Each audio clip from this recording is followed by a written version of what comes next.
Bonsoir Alphonse Moïse Soudé. Bonsoir à vous, Vigilé. Bonsoir à tous ceux qui nous écoutent. Bonsoir Nelly Dodinou. Vigile Arancet, bonsoir.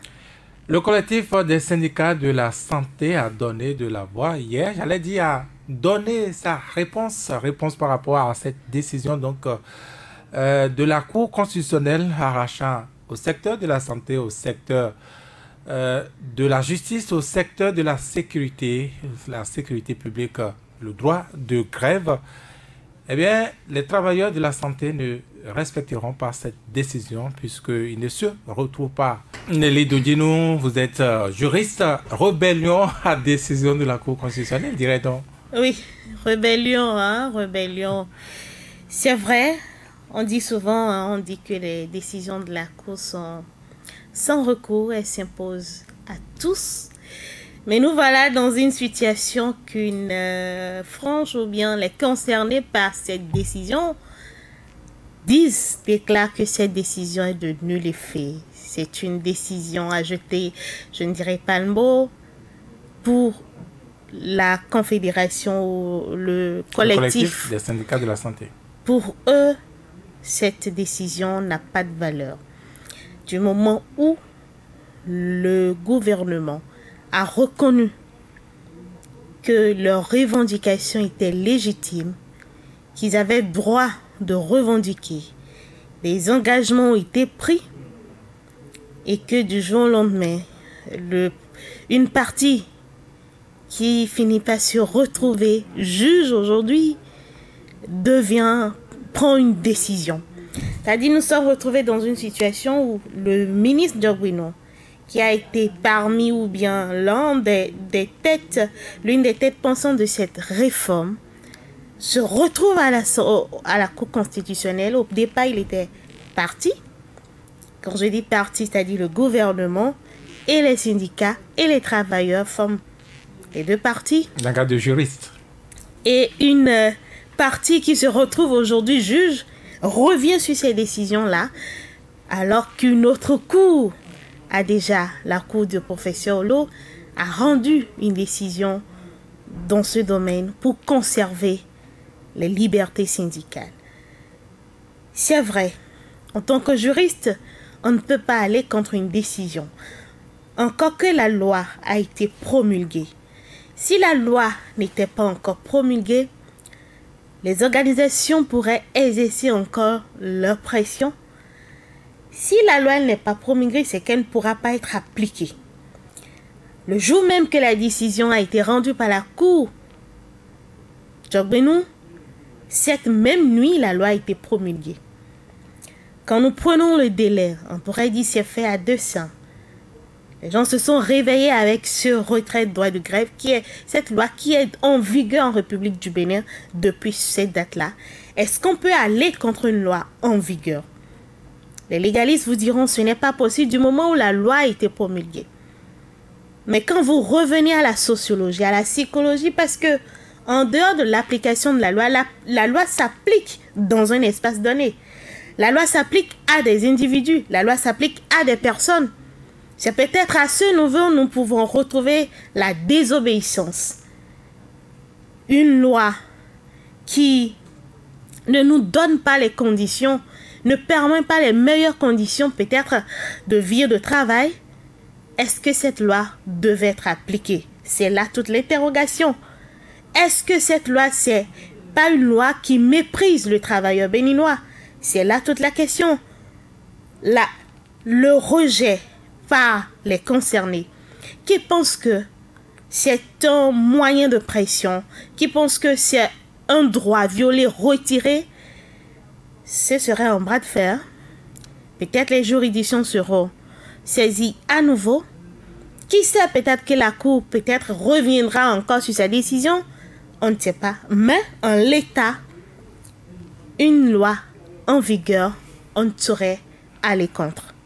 Alphonse Moïse Soudé, c'est tout de même une première qu'une Cour constitutionnelle prenne une décision et que ouvertement, comme ça, on la conteste de cette manière-là, qu'on dit que bien pour cette frange, la décision n'existe pas. Non, il ne pouvait en être autrement, parce que vous savez, aujourd'hui, ceux qui sont aux affaires, à un moment donné, ils ont refusé ils n'ont pas exécuté les décisions de la justice. C'est avec eux que nous avons appris l'expression qu'il faut jeter la décision de la Cour constitutionnelle à la poubelle. Aujourd'hui, voilà, les voilà de l'autre côté et que les gens estiment que ce n'est pas une loi juste. Et nul n'est obligé de respecter une loi injuste. Ce qui va se passer au niveau du secteur de la santé, c'est qu'ils réclament un bon plateau technique. Ça n'a pas été satisfait. On ne leur a pas donné les moyens de bien travailler. Maintenant, on leur a interdit de faire la grève. Qu'est-ce qui va se passer avec les populations? C'est que, les centres de santé privés vont trouver de la clientèle. Parce qu'à cette allure-là, est-ce que dans les centres publics, nous serons très bien soignés? C'est là la question. Parce qu'ils n'ont pas les moyens techniques. Ils n'ont même plus la possibilité d'aller en grève. Ça veut dire quoi? Sans même cesser de travailler, ils peuvent faire mal. Donc aujourd'hui, on donne la possibilité aux centres privés d'avoir de la clientèle. Mais ce que je dis, quelqu'un a parlé de désobéissance. Quelqu'un a dit, si une loi veut vous amener, veut vous priver de votre liberté, vous pouvez lancer une désobéissance civile. Et je crois que c'est sur ce terrain-là que les gens veulent nous amener. Et ils y vont. Parce que j'estime que l'État ne peut pas se lever du jour au lendemain pour dire, OK, comme tout le secteur de la santé est en grève, je vais les radier. C'est pas possible. Ça veut dire quoi? On n'a pas voulu emprunter le chemin du dialogue, mais c'est fait à dessein, parce qu'il y avait cette affaire de mise en affermage, où les gens estimaient que c'était une façon de privatiser les centres de santé publics.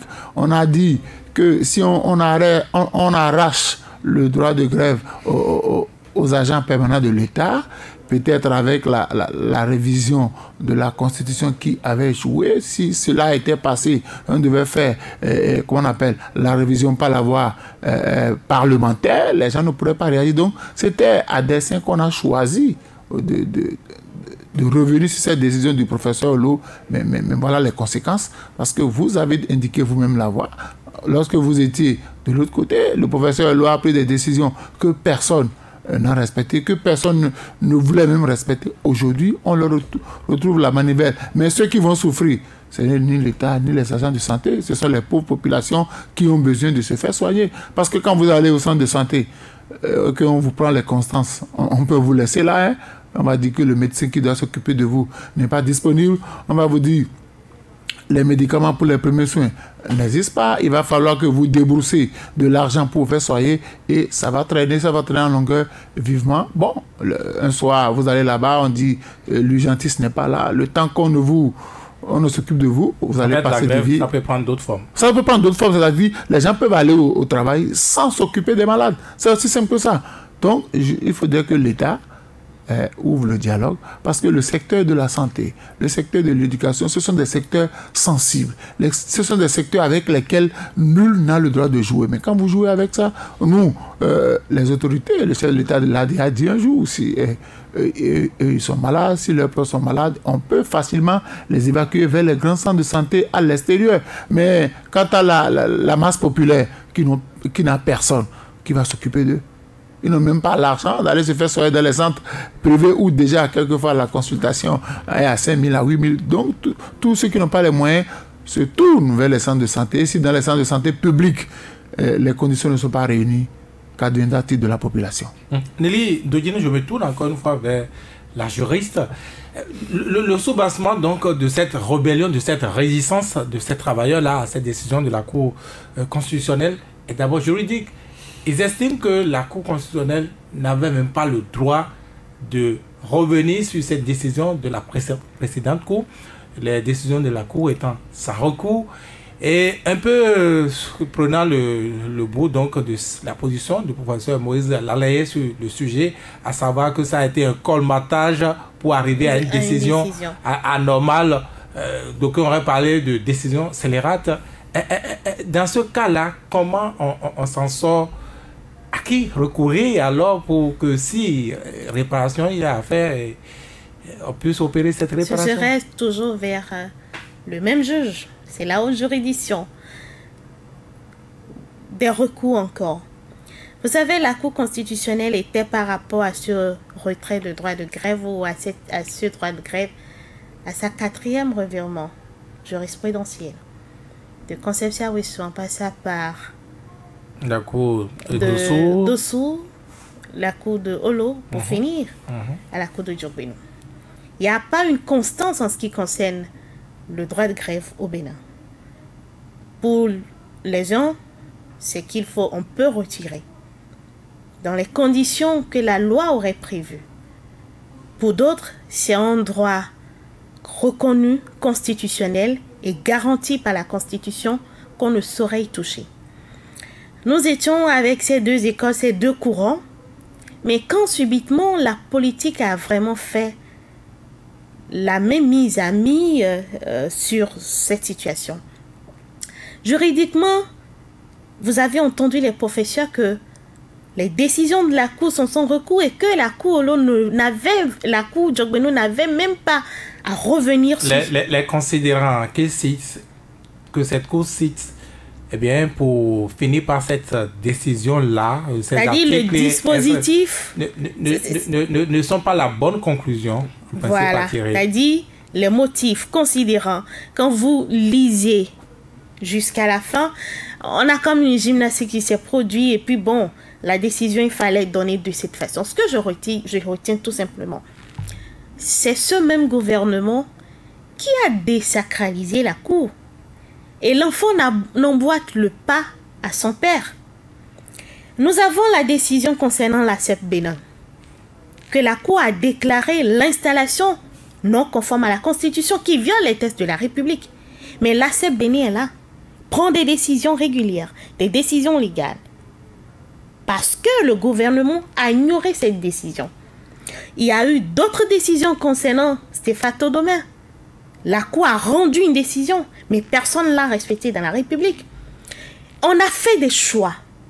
Des décisions qui arrangent, on respecte. Des décisions qui n'arrangent pas, on ne respecte pas. Et on les applique en continu. Et on est arrivé à faire le point des lois, des décisions rendues par la Cour constitutionnelle qui n'ont pas été respectées. Et c'est ce gouvernement qui remporte la palme de celui qui aura violé plus les décisions de la Cour.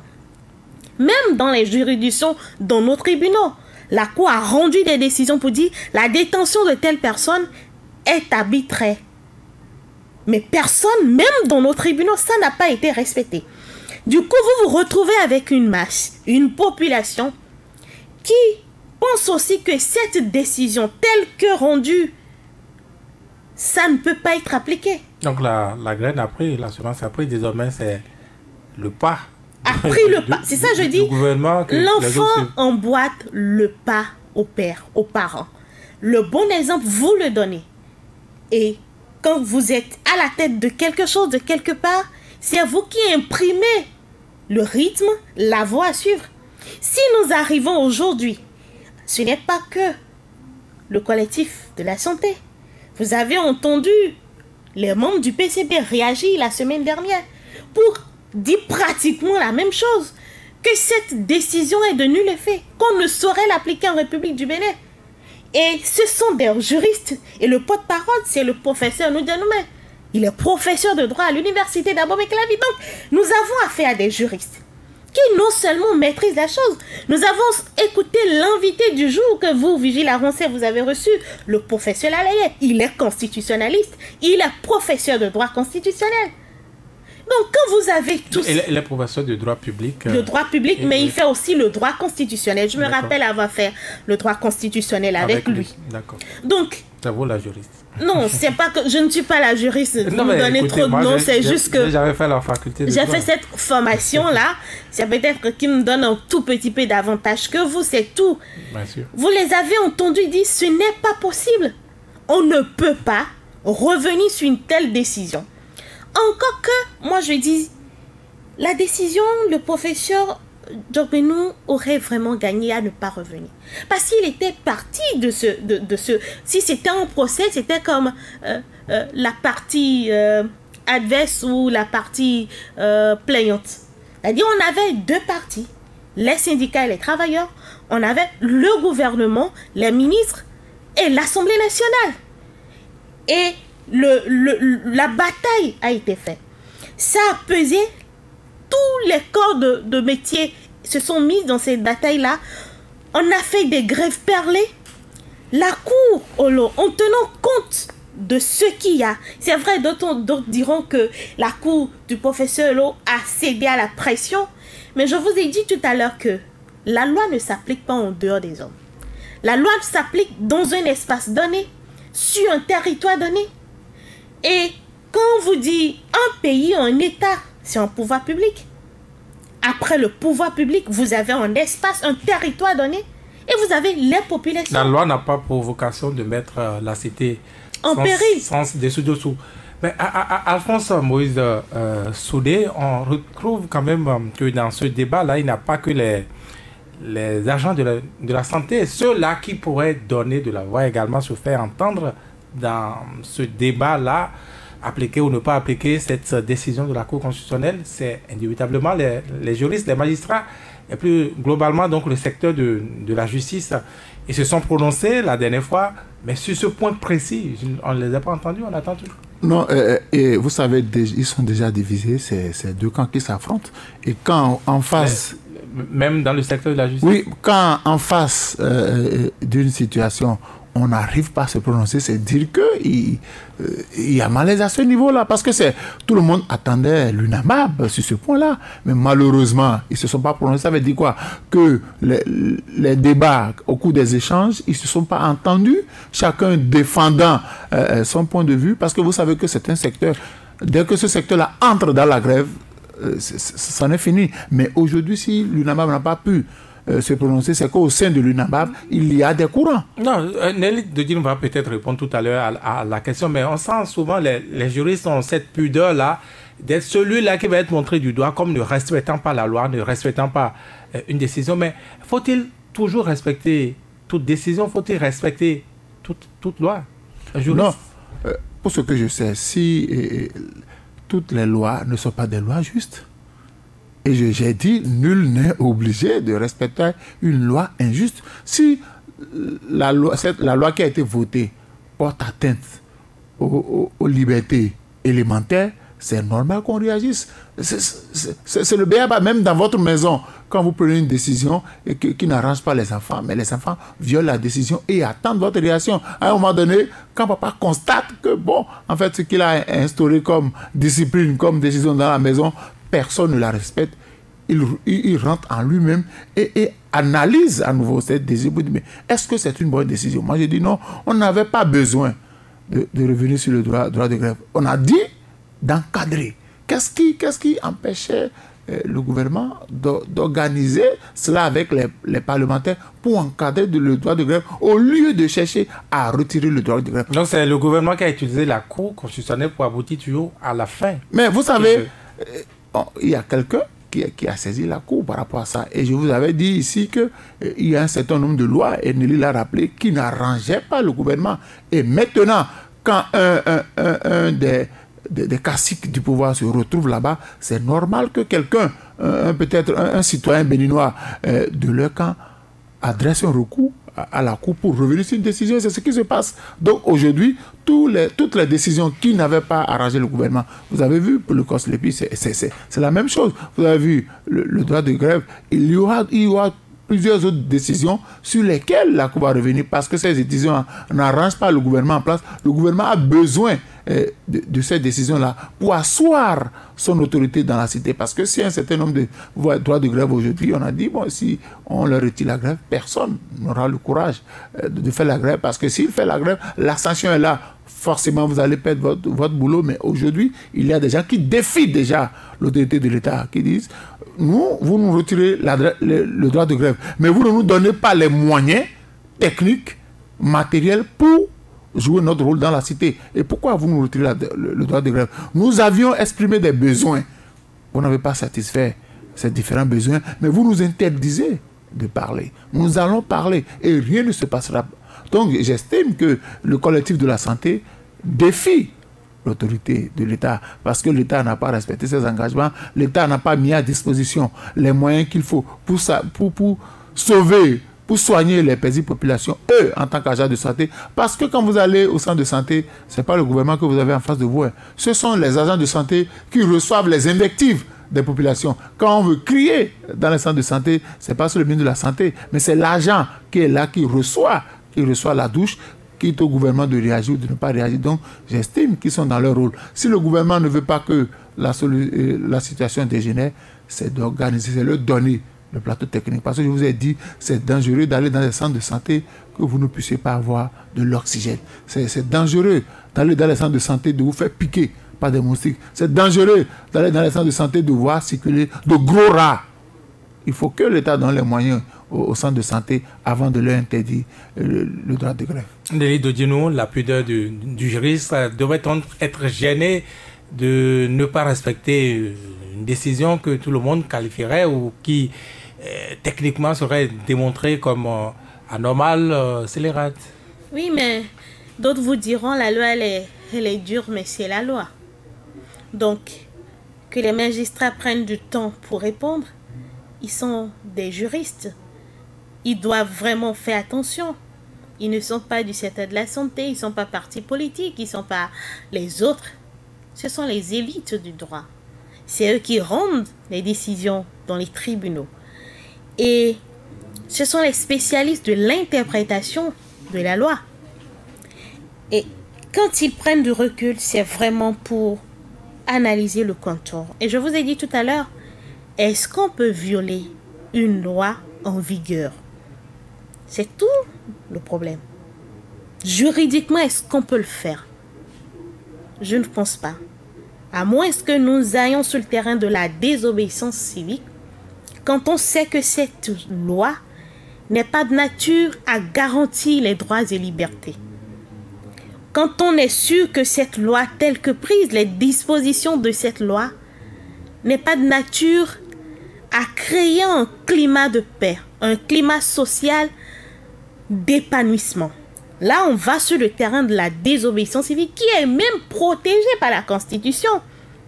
Quand vous êtes quelque part, quand on vous dit de faire quelque chose et que vous jugez que cet acte-là, si je pose, ça va aller contre les règles de la société, vous vous abstenez. Et vous êtes protégé par la loi. Donc, la pudeur du juriste, c'est de se mettre en retrait, étudier tous les contours de cette loi, voir la faille et pouvoir se prononcer. Parce que eux, ils ne pourront pas être excusés s'ils n'arrivent vraiment pas à sortir quelque chose d'indiscutable. C'est-à-dire qu'on ne pourra même pas trouver à dire là-dessus. Donc, sur ce point, ils prennent le temps. Mais je dis que nous sommes là parce que nous avons à un moment donné désacralisé l'institution. Oh, mais d'aucuns diront que Mussolini ou Hitler, Adolf Hitler avait donc conçu également des lois qui étaient donc proportionnelles à leur ambition dictatoriale. Et pourtant, on sait, ces dictatures sont aujourd'hui de l'histoire. À vous de savoir, hein, la célébrité, vous l'obtenez comment? Être de l'histoire, la célébrité, c'est de deux manières. Hein. Ou soit vous êtes tristement célèbre, ou soit vous l'êtes de façon heureuse. Des ambitions, oui. Mais cette période, elle est dépassée. C'est l'ère du renouveau démocratique. Tout le monde essaie d'aller de l'avant en respectant les droits des citoyens, en respectant le minimum sur lequel on s'est entendu. Et le minimum sur lequel on s'est entendu, c'est cette loi fondamentale qu'il a consacrée. Le minimum sur lequel le peuple béninois s'est entendu avec ses dirigeants et toutes les parties composantes de la société, a été transcrit dans les lignes, dans la Constitution.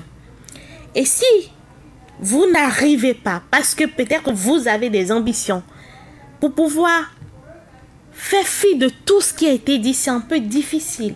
C'est là où qu'intervient la désobéissance des autres. Parce qu'on s'est entendu pour dire que vous nous donnez ce droit pour revendiquer des meilleures conditions de vie et de travail. Et je vous dis, le collectif est en train d'être plus vigilant, plus intelligent, mais ne se base plus sur les revendications corporatistes, mais plutôt sur les conditions de travail. Nous avons besoin d'un plateau technique, nous avons besoin de ci, nous avons besoin de ça. Et pour ça, nous pouvons aller en grève pour réclamer un plateau technique. Nous pouvons aller en grève pour réclamer des seringues. Nous pouvons aller en grève pour réclamer des pansements. Quand vous entendez ça, qu'est-ce que ça peut faire? Je vous ai dit, chacun essaie de jouer dans la balance et trouve ses arguments. Quand vous venez à une négociation et qu'on vous dit nous avons besoin de seringues, dans tel hôpital, dans tel centre de santé, nous n'avons pas de compresse, nous voulons ça, et que vous n'arrivez pas à satisfaire ça, les gens iront en grève. Là, ce n'est plus pour des besoins de salaire ou d'augmentation de primes indiciaires. Le débat change. Allez-vous réprimer un personnel qui vous réclame un plateau technique meilleur pour sauver des vies? C'est là où tout le problème se pose. C'est là où les autres ont rapidement trouvé le moyen de commencer par susciter le débat. Et je pense qu'on peut faire mieux. On peut faire mieux. C'est sûr qu'il y a eu déjà des récurrents par rapport à ces décisions rendues. Parce que c'est quelqu'un qui a saisi la cour par rapport à la décision de Holo. D'autres l'ont déjà fait. On va entendre encore la cour revenir, peut-être donner sa décision ou confirmer ou l'infirmer. Mais je dis toujours, la loi ne s'applique pas en dehors des hommes. La loi s'applique à des hommes. La loi s'applique dans un espace donné. Donc on tient compte de la sociologie, de la psychologie des autres. Le copier-coller. C'est vrai, nous avons un héritage colonial en matière de droit. Mais les autres ont eu le temps aussi d'évoluer. Les autres ont eu le temps d'évoluer et d'évoluer avec leur société. Vous ne verrez pas peut-être en France que les gens se réclament de meilleurs plateaux techniques. Parce que l'État a pris cette responsabilité de mettre à disposition tous les moyens pour permettre aux gens de travailler. Ici, les gens meurent tous les jours, mais on n'arrive pas à déterminer si c'est une faute professionnelle ou si c'est tel ou tel. Parce que le médecin n'a que l'obligation de moyens. Il n'a pas obligation de résultat. Il fait ce qu'il peut en fonction de ce qu'il a. Alors qu'ailleurs, on peut arriver à déterminer si c'est une faute professionnelle ou, bon, si c'est une autre faute indépendante du médecin. Si vous avez le plateau technique et qu'on arrive à démontrer que ce n'est pas votre faute, vous n'aviez pas fait votre travail, pas négligence, que telle personne a trépassé sur un bloc ou au cours d'un accouchement, vous allez en prison ou carrément vous êtes radié. Mais c'est parce qu'on n'arrive pas à mettre les moyens, le plateau technique adéquat que les gens, il y a tout ce mélange-là, on n'arrive même pas à déterminer véritablement la cause de ce qui se passe. Il y a ce qu'on appelle le droit médical, le droit du patient, ce que le patient dans un lit d'hôpital peut réclamer à l'hôpital et au médecin exiger. Il y a plein de choses, mais c'est parce que nous n'avons pas fait ce travail que nous sommes là. Le collectif a commencé par lever la voix, mais je suis gênée de savoir que cette institution, aussi sacrée que la Cour constitutionnelle, que ces décisions aujourd'hui sont des décisions qui font polémique, des décisions qui seront peut-être qu'on invite à jeter à la poubelle, des décisions de nul effet, des décisions qu'on déclare ne pas reconnaître, juste parce que nous-mêmes nous avons donné la voix en pointé aux autres. Et c'est bien dommage, parce que c'est pour une fois c'est terminé. On a créé la brèche. Même si on revient encore, c'est-à-dire cette possibilité de retoucher les décisions autant qu'on veut, pour peut-être satisfaire un besoin du temps. La loi, elle est impersonnelle, et la loi, elle est faite pour la durée. Mais c'est dommage qu'on se retrouve dans des situations où la loi, elle est limitée juste dans le temps. Elle est limitée juste dans le temps, juste pour satisfaire un intérêt immédiat, sans penser au lendemain. Et j'espère vivement que les choses vont reprendre. On va revenir à l'ordre des choses. Nous allons inviter aussi les syndicats à trouver le moyen. Parce que ceux qui payent, c'est d'abord le peuple. Eh bien, contre le droit de grève, Alphonse Maurice Soudé, le juriste Nouroudine Sakasalé a avancé il y a quelques jours sur ce même plateau que puisque les différentes cours n'arrivent pas à s'entendre sur le problème, enfin, ils n'arrivent pas à avoir une position fixe sur le problème, il est temps, en principe, que le sujet soit mis au référendum, soumis au référendum et que les populations puissent se prononcer là-dessus. Oui, je crois que c'est la meilleure solution parce qu'aujourd'hui, chacun tire le drap de son côté. Maintenant, les premières personnes concernées, ce sont les populations. Je vous ai dit, quand vous allez dans un centre de santé, vous n'allez dans un centre de public, vous n'allez pas voir les riches traîner. Et ils savent, quand ils sont malades, ils vont dans les centres de santé privés, ils payent le prix parce que là-bas, je paye pour être soigné. Mais dans le public, quand vous venez, on dit qu'il n'y a pas les moyens. Donc, la majorité des Béninois se rendent dans les centres publics. Et c'est eux qui sont parfois victimes des grèves. Donc, je voudrais, si on peut demander aux populations de trancher, on va trancher ça une fois pour de bon. Mais, avant de trancher cette affaire de droit de grève, il faut donner les moyens. Si les gens avaient les moyens, c'est comme votre enfant qui est en classe d'examen, vous voulez qu'il réussisse à son examen. Vous ne lui achetez aucun livre. Vous ne lui achetez aucun cahier d'activité. Avant dans ce développement, Alphonse Moïse Soudé, sur le même sujet et pour une autre position, celle par exemple du professeur René Amansou, il estime que la Constitution elle est claire là-dessus, le droit de grève est absolu au Bénin, prescrit donc par notre Constitution. On peut maintenant encadrer comme cela a été dit. Et je suis d'avis. On n'a pas besoin même de consulter le peuple. Non, le peuple a déjà été consulté en 90. Je vous ai dit, les aspirations de ce peuple ont été transcrites dans la Constitution qui est la loi fondamentale. Cette loi sur laquelle se base la République du Bénin. Donc, le référendum a été déjà fait. Et le peuple a dit que nous vous donnons le droit, nous donnons à nos travailleurs le droit d'aller en grève pour réclamer des conditions, de meilleures conditions de vie et de travail. C'est tranché. Il n'y a plus question de revenir en arrière encore. On peut recadrer, compte tenu de l'évolution, peut-être de ces comment vous appelez, exagérations, de ces abus. Les débordements. Les débordements, on peut recadrer. Pour dire ce que la Cour a dit, le droit de grève est absolu. Mais il revient au législateur de recadrer. On peut recadrer pour dire, tel secteur, si vous devez aller en grève, il faut respecter telle condition. Vous nous avertissez quand et quand, et nous pouvons prendre nos dispositions pour déjà anticiper et discuter avec vous. Vous réglez le problème. Mais leur retirer ce droit, la liberté d'expression, le droit de revendiquer, c'est ne plus respecter l'esprit de la Constitution. Alphonse Moïse Soudé. Oui, vous savez, moi je dis une chose. L'État, je crois que depuis que le collectif est monté au créneau, l'État doit être en train de réfléchir. Réfléchir à quoi? Réfléchir à la méthode.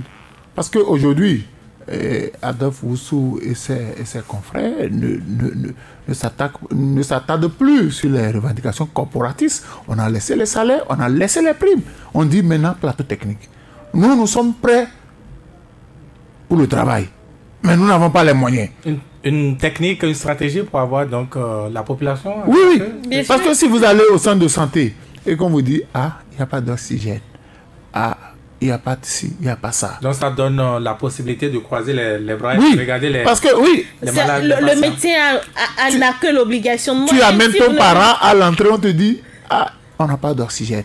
Amenez votre parent au CRHU ou bien vous allez faire quoi? Vous allez faire quoi? Vous êtes obligé, puisque vous ne pouvez pas les attacher pour qu'ils vous trouvent de l'oxygène. Ils n'en ont pas. Donc moi, je voudrais que le gouvernement déjà commence par... Parce qu'on nous a dit que les réalisations visibles du PAG vont commencer à partir du 2e semestre. Et je crois que nous sommes déjà dans le 7e mois de l'année. Nous voulons voir de façon visible ce qui se fait dans les centres de santé. Nous voulons constater qu'on a amélioré le plateau technique. Nous voulons constater qu'on a donné les moyens. Je vous ai dit la dernière fois, je suis rentré au CNHU et vu et rencontré cadavre. On est allé dans les chambres. on tuait des moustiques. C'est pas la peine. Les lits, il y a des lits qui étaient rouillés. Les gens ne sont pas dans de bonnes conditions. Si vous donnez de bonnes conditions aux agents de la santé, les populations là sont là pour observer. Ils vont dire, maintenant que vous avez les moyens, soignez-nous. Soignez-nous. Parce que ce n'est pas bien de ne pas donner les moyens aux gens. Moi j'ai l'impression que cette affaire de mise en affermage qui avait été évoquée au départ où les syndicalistes ont réagi. Et une réponse du gouvernement au défaut donc de plateau technique dans les centres de santé. Oui, c'est ce que je crois que c'est ce qui va arriver. Il va dire, bon, comme aujourd'hui l'État n'a plus les moyens d'équiper les centres de santé, nous allons les remettre à des structures privées pour la gestion. Tout le monde sait que également les syndicalistes ne sont pas d'accord, ils protestent. Et c'est pour ça qu'on leur a retiré le droit de grève. Parce qu'ils savent qu'on arrive à cette étape-là, ils vont protester. Et pour éviter que l'on proteste, il faut d'abord leur retirer le droit de grève. Arracher leur arme. Oui, et maintenant, ils ont trouvé une autre solution. Ok, nous on ne parle plus de salaire, on ne parle plus de primes, mais on parle de moyens. Donnez-nous les moyens pour pouvoir soigner les populations. Mais Nelly Dodine, dans tous les cas, je vois que les travailleurs sont en position de faiblesse parce que oui, ils ne vont pas respecter donc cette décision, ils ne vont pas respecter cette loi, mais ce n'est pas eux qui appliquent la loi. C'est ça que je dis. Je l'ai dit depuis le début de cette émission. Est-ce qu'on peut ne pas respecter une loi en vigueur? J'ai dit, la loi elle est due, mais c'est la loi.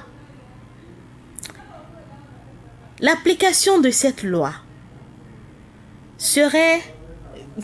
C'est-à-dire, on va se retrouver dans une situation de bras de fer, dans une situation de répression, parce que faire désormais grève en République du Bénin, c'est illégal pour certaines corporations.